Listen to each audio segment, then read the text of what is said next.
smaller strawweights coming up this weekend, looking to play head and turn and burn their cards, coming off their first respective UFC wins #1. So for Sampage, Sam Hughes took her 4 attempts. She lost her first 3 in the UFC. Short notice call up against Tecia Torres. And the Sam Hughes era in the promotion feels like it's been very, very fast. It feels like Hannah Cyphers, and poor Hannah. Didn't work out for her. But for Sam Hughes, a big dub the last time out over Estela Nunes. She drops the first round. She's just not really able to get into her own striking range and her rhythm. But once she was able to pick up her wrestling, it was pretty well game over. And I mean, listen, big time moves for Sam Hughes, especially that last time out. Fortis MMA's where she's aligned herself. There's plenty of good fighters to train with, moving to a bigger camp there. And I know I read somewhere in an interview that she did with All Star MMA, but they transcribed it. So I read it, and Sam said she took all the money that she made from her last loss, that one being to Luana Pinheiro. That was on really short notice. Took that, moved down to the Dallas area,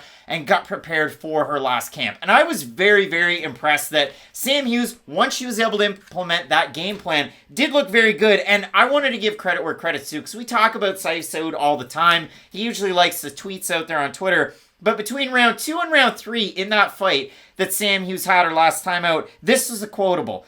With your lead hand tracker and get that body lock on her and suck her ass out and take her down and win this fight. That's so aggressive. Saif Saud really lays it out on the line. Wow. And for Sam Hughes, she was able to suck her ass out and take her the down and get the win. So that's a lot. That's a lot. Good for Sam Hughes to get the win there in her last time out. But Sam Hughes could be a freak. What we do know about Sam Hughes is this, and I've touched on this just about every single fight. Wofford track and field. I was going to say, can she run long distance, though? Cross country, and she has cardio for days. And the Sam Hughes fight that I always go back to, it's not even a UFC fight. It's actually a fight that she lost. It was the fight that she had against one Vanessa Demopoulos over with LFA, where Sam Hughes is putting in work for 3 rounds, and then in the 4th round, inverted triangle, that old going back to it. That's Vanessa Demopoulos' like kryptonite X Factor move. It's like Jin Young Park on this card, how he does anaconda chokes like they're going out of style. Let's not act like Vanessa Demopoulos is some like world beater by any means. But it was a title fight. But my point is, Sam Hughes for 3 rounds, incredible cardio, very good once it gets into round 2, round 3. She just has to really start to find her game. And against somebody like Elise Reed, that could be difficult. It really does come down to rhythm for Sam Hughes, because like you said, she's someone who relies so much on her cardio, and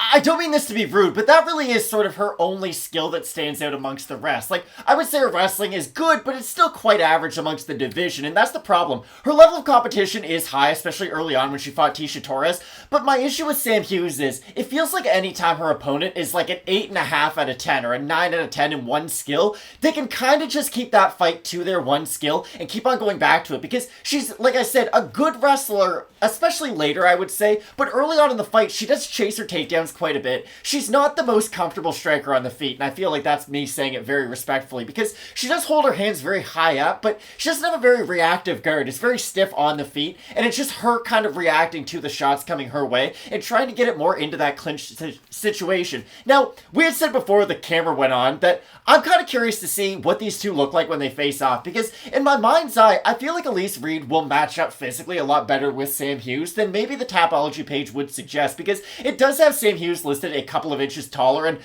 you know, with UFC heights and everything, you never really know unless they do face off. So I do feel like Reed physically can at least keep Sam Hughes off for a few of those takedown attempts early on, because on the feet, I don't think Hughes is going to have a lot of answers for the open striking of Elise Reed. And I do think Reed's footwork is at least good enough in the first 5 minutes to secure that first round with her own striking. After that first 5 minutes is over, though, that's when the fight really does get interesting, because if Hughes is able to start securing takedowns in that second round, then I do expect her to just go back, rinse and repeat over and over again, and just have a very grappling heavy 10 minutes, being it round 2 and 3. But if Elise Reed can defend some of those early takedowns, even in the second round, I think she can start to damage Sam Hughes enough, because we have seen Hughes hurt on the feet before, and again, I just don't enjoy her striking defense very much. I honestly think if she just went to like a high guard like Justin Gaethje, she would have more success than having that sort of like holding her hands outright, trying to react at the last second type of a style that she has. When I went to do the tape study for this fight, Elise Reed moves great side to side. She can strike off the back foot. She's a third-degree black belt in Taekwondo, owns the gym that she trains out of it in kickside MMA. But I look at Sam Hughes and her footwork, and it's like somebody dancing to 100 gecs at the mall playing DDR, because she goes left or right, forwards or backwards, but she doesn't circle, and she doesn't really move out of the way of much. So it is just one or the other, forward, backward. It just kind of goes that way.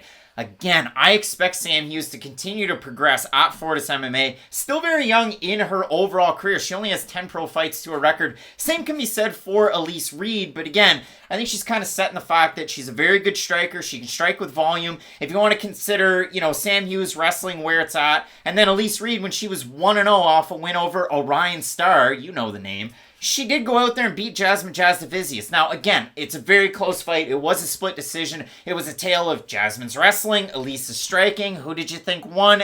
It was very close. But what I did like out of Reed was, after that, went out there, defended the belt. Then she continues to progress through her overall career. You look at it, wins over Jillian DeCourcy, who you see on Twitter all the time. Hillary Rose ends up in the UFC on short notice against Sijara Eubanks, loses that fight up a weight class in what wasn't a big surprise. And then Reed's last time out, I had the biggest the judges are going with that? We're doing this? It's a split decision win for Elise Reed. You look at the judges' scorecards, and it is a little weird. So overall, 30-27 McKenna from Derek Cleary, but the other two judges, Anders Olsen and Clemens Werner, scored at 29-28 for Reed. I thought Reed won that fight. It felt like a bit of a hometown cooking because it was over in London. Corey McKenna is from Wales. If you were about to go off and say that Corey McKenna deserved the other scorecard, I was going to go off the rails. No, but I'm glad. The weirdest part about it was McKenna going into the third round was a minus 285 on the live line, and 83% of the FMP fans had McKenna to win that fight. I did. I believe you did.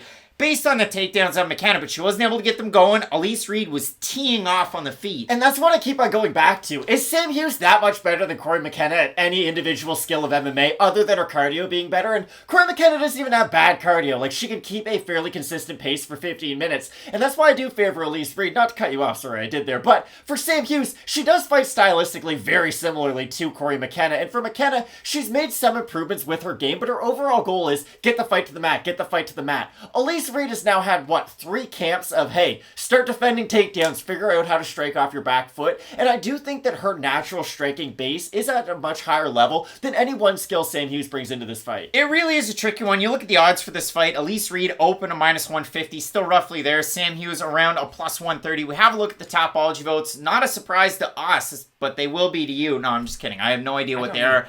I'm going to say over under 65% Reed. I'll say under. You're going to say under. It's way over, 320 votes, so a brief amount of votes. 88% Reed, 93% by decision for the 13% that have Hughes, 88% by decision.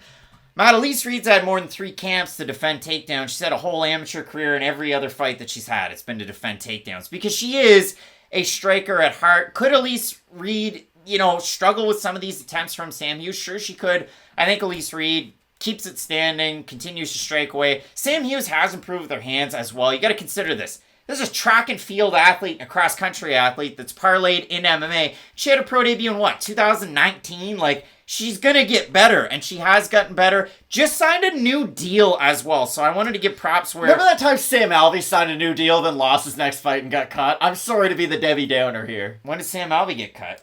Sam Alvey's no longer with the UFC. Yes, he is. After his last fight, he got cut. Sam Hughes, not going to get the win here. I've got Elise Reed. So do I. Again, Sam Hughes, she does fight in a similar manner to Corey McKenna. And the good thing that Sam Hughes has going for her is, like I said with Elise Reed's last camp, she's been defending a lot of takedowns recently with her last few opponents. Sam Hughes fighting Estela Nunes probably had a similar game plan to what she's going to be bringing into this fight. The difference is, Estela just physically doesn't really fit into this weight class, whereas I do think Elise Reed is going to be able to keep her off her a little bit more, use her footwork a little bit more effectively, and that's the thing. On the feet, I think Elise Reed can genuinely hurt Sam Hughes. I don't really know what Sam Hughes can do to Elise Reed on the mat, other than potentially get a submission later on, because she's not big into ground and pound, and that's the thing. It's like Bill Russell said about basketball. Basketball has and always will be about buckets. MMA is about damage. That's the most important thing, and that's what scoring is really based upon. Elise Reed, I think, can damage Sam Hughes more than Sam Hughes can damage Elise Reed. Sam Hughes, second fight in a month. Elise Reed, second fight in 2 months. Both of us going with Kickside MMA's own, the really, really impressive Virginia Military Institute highest-ranking female graduate. Wow.